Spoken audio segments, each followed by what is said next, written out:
YouTube ఛానల్లో తమ వీడియోల అప్లోడ్ ద్వారా విదేశాల దృష్టిని ఆకర్షించిన కార్మికుని బిడ్డ Hafeez UAE golden card visa పొందారు. ఈ నేపథ్యంలో శనివారం గోదావరిఖని ప్రెస్ క్లబ్ లో ఏర్పాటు చేసిన మీడియా సమావేశంలో సదాశివ ఫౌండేషన్ నిర్వాహకులు హఫీజ్ ను అభినందిస్తూ సన్మానించారు. ఈ సందర్భంగా హఫీజ్ మాట్లాడుతూ తాను 2011లో యూట్యూబ్ ఛానల్ ను ప్రారంభించి అప్పటి నుండి నిరంతరం కంటెంట్ ఉన్న వీడియోలను అప్లోడ్ చేస్తూ వస్తున్నారని తెలిపారు. 2017లో ఆంధ్రప్రదేశ్ ప్రభుత్వం అమరావతిలో ఏర్పాటు చేసిన సోషల్ మీడియా సమ్మిట్ లో బెస్ట్ కాంటెంట్ అవార్డును అందుకోవడం జరిగిందని తెలిపారు. తన వీడియోలు విదేశాల్లో సైతం ప్రాచుర్యం పొంది తనకు గోల్డెన్ కార్డు లభించడం గర్వంగా ఉందన్నారు. ఈ కార్డు ద్వారా ఎలాంటి వీసా లేకుండా 10 సంవత్సరాల పాటు తాను తన కుటుంబ సభ్యులు యుఏఈకి వెళ్లే అవకాశం ఉందని, ఇది ఇప్పటి వరకు సినీ హీరోలకు మాత్రమే ఉందని, యూట్యూబ్ ద్వారా మొదటిసారిగా తనకే వచ్చిందని వెల్లడించారు. 18 లైన్ కాలనీలో టైమ్ నెట్ అనేది ఒక షాప్ పెట్టారు.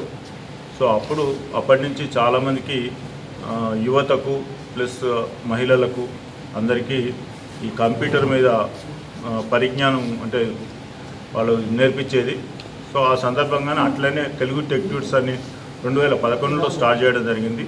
దాని ద్వారా అసలు సెల్ అంటే కొత్త సెల్ వచ్చినప్పుడల్లా వాటిని వివరిస్తూ అంటే తెలుగు ఇంగ్లీష్లో ఉంటుంది కదా, ఇంగ్లీష్ నుంచి తెలుగులో అనువాదం చేస్తూ అప్పటి నుంచి 2011 నుంచి వారు హఫీజ్ దీన్ని సమాజానికి పరిచయం చేస్తున్నారు. దాదాపు తెలుగు రాష్ట్రాల్లో అందరికీ సుపరిచితులు. సో అట్లనే కాకుండా మన అన్ని రాష్ట్రాల్లో ఉన్న తెలుగు ప్రజలందరికీ వీరు పరిచయం అయినారు. దానిలో భాగంగానే దాదాపు 18 లక్షల మంది వీళ్ళు సబ్స్క్రైబర్స్ ఇప్పటి వరకు ఉన్నారు హఫీజ్కు. సో చాలా అవార్డులు పొందడం జరిగింది.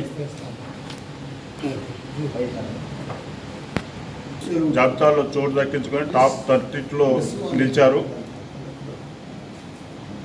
2 తెలుగు రాష్ట్రాల్లో తెలుగు టీవీలు మొబైల్ ఫోన్లలో పనికి వచ్చే ఎన్నో విషయాలు తెలుగులో అనువదించి యువతకు మేల్కొల్పు చేస్తారు.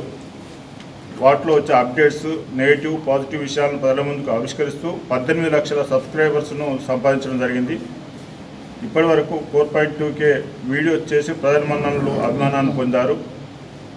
వీరికి మామూలుగా నెలకు దాదాపు 2 lakhs పైన అట్లా సంపాదిస్తున్నారు కష్టపడి. ముఖ్యంగా హఫీజ్ గురించి చెప్పాలంటే బాగా చదువుకొని ఏదో పోస్ట్ గ్రాడ్యుయేట్ చేసి ఉన్న వాళ్ళే సంపాదిస్తారని ఒక అపోహ. కానీ మన సింగరేణి ప్రాంతంలో ఉన్న మన హఫీజ్ ఇంటర్మీడియట్ వరకే చదువుకున్నారు.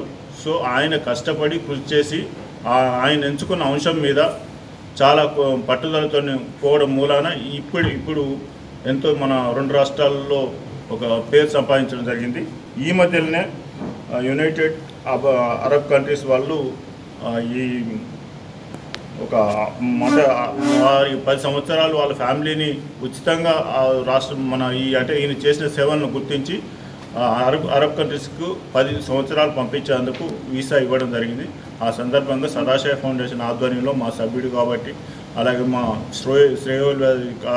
లాస్ట్ కాబట్టి ఆయన సన్మానించడానికి మేము ఇక్కడికి రావడం జరిగింది. 2020లో Andhra Pradesh government social media summit award అని చెప్పేసి ఒక అవార్డు ఇచ్చింది. అప్పట్లో ఫస్ట్ టైం వాళ్ళు అవార్డ్స్ అనౌన్స్మెంట్ చేసినప్పుడు నాకు దాంట్లో బెస్ట్ కంటెంట్ క్రియేటర్ అవార్డు వచ్చింది. దాని తర్వాత 2019లో యూట్యూబ్ వాళ్ళు మన ఇండియా వ్యాప్తంగా ప్రతి ఒక్క కేటగిరీలో 10 మంది టాప్ యూట్యూబర్స్ తీసుకుంటూ ఉంటారు. అందులో టెక్నాలజీ పరంగా నన్ను కూడా తీసుకోవడం జరిగింది. దానిలో 10 మంది టాప్ 10 కంటెంట్ క్రియేటర్స్లలో టెక్లో నేను కొన్ని. అలానే రీసెంట్గా 2022లో ఫోర్బ్స్ వాళ్ళు ఇండియా వైడ్గా అందరు ఇన్ఫ్లుయెన్సర్స్ని తీసుకుంటారు. దానిలో టిక్టాక్ వాళ్ళు ఉంటారు, ఇన్స్టాగ్రామ్ వాళ్ళు ఉంటారు. అన్ని ఫీల్డ్స్లలో ఒక 100 మందిని సెలెక్ట్ చేస్తారు. దానిలో ఫోర్బ్స్ జాబితాలో 32 ర్యాంక్ రావడం జరిగింది. సో రీసెంట్గా అయితే ఇప్పుడు యూఏఈ గోల్డెన్ వీసా ఇచ్చారు. చూపించాలి. సో జనరల్గా ఈ యూఏఈ గోల్డెన్ వీసా ఇంతకుముందు మన తెలుగులో కూడా చాలామందికి ఇచ్చారు. కాకపోతే సినిమా ఇండస్ట్రీలో ఇచ్చారు. అల్లు అర్జున్ గారికి, చిరంజీవి గారికి, తమిళనాడులో రజనీకాంత్ గారికి, సో ఇలాంటి వాళ్ళకైతే ఇవ్వడం జరిగింది. సో ఇప్పుడు మన ఫీల్డ్ అంటే యూట్యూబ్ గురించి మాట్లాడినట్టయితే తెలుగులో 2 రాష్ట్రాలలో నాకైతే మొదటిసారి వచ్చింది.